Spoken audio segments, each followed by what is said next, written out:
The wintry weather doesn't want to give up its hold on us here in the US. The extended cold has kept the spring flowers from blooming, dragging out the winter blues. It doesn't look any better in the IT world this month either. A new zero-day attack in Microsoft re-enabling the last of the 3 Meltdown and Spectre mitigations continues to keep things gloomy. On the horizon is yet another round of Spectre vulnerabilities that have been discovered. Double Kill security researchers reported a new zero-day vulnerability to Microsoft on April 19.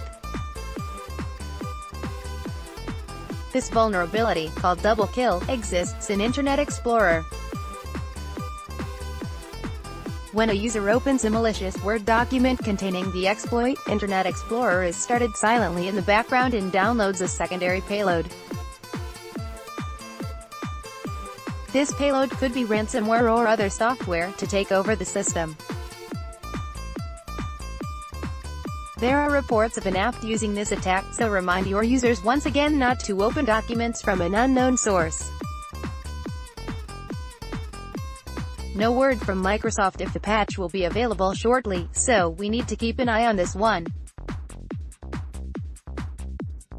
Microsoft released KB4078-407 on April 24 to update and re-enable the Spectre variant 2 associated with CVE 2017-5715 branch target injection. This update is for all currently supported Windows 10 and Windows Server 2016 versions. A full description, updated April 24 when the patch was released, is found in Advisory ADV180002. This update provides microcode updates for the Intel family of processors.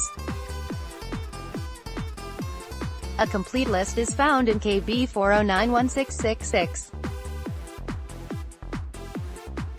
In addition to providing mitigation for Spectre Variant 2, this update fixes the Intel reboot issues found in the March KB409007 update.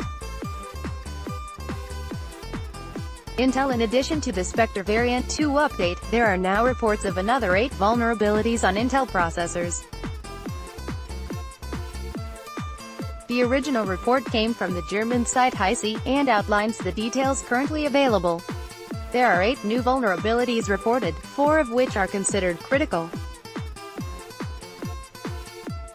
One in particular is more concerning than the well-known Spectre variants already disclosed. In the case of this vulnerability, an attacker could cross boundaries of a virtual machine, capture credentials, etc. So, a new round of Spectre fixes will be in our future, maybe not this month though. Windows 10. Microsoft has also released the latest feature version of Windows 10.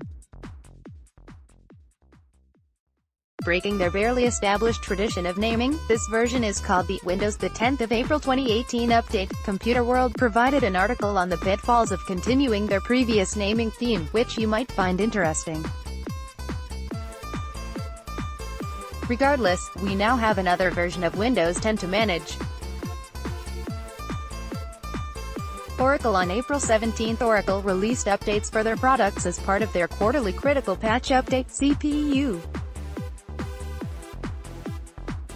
As expected, there were new updates for Java, so don't overlook those. You should be aware that free support of Java 8 ends in January 2019. Per the Java 8 Downloads Release Notice, public updates for Oracle Java SE 8 released after January 2019 will not be available for business, commercial or production use without a commercial license. Let's hope as we get further into May that the weather warms up, spring arrives, and we have a cheerful Patch Tuesday. Forecast for May 2018. This should be a busy Patch Tuesday week for Mozilla. A new major version of Firefox is scheduled for release between May 7 and 9.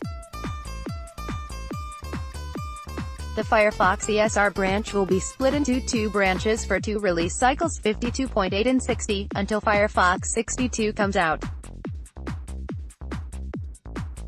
Once that happens, ESR 52X will be EOL and ESR 60X will be the only supported legacy branch. Mozilla Thunderbird usually follows the same schedule as Firefox ESR, so we'll probably see a new major version next week. The next major release of Google Chrome is scheduled for the end of May, but we could see a minor release next week. Opera usually follows Chrome around, so there may be a minor release there as well. Adobe provided the last release of Reader, Acrobat in February, so we are due for an update this month or next. They usually pre-announce on the Thursday or Friday before, so we should know soon.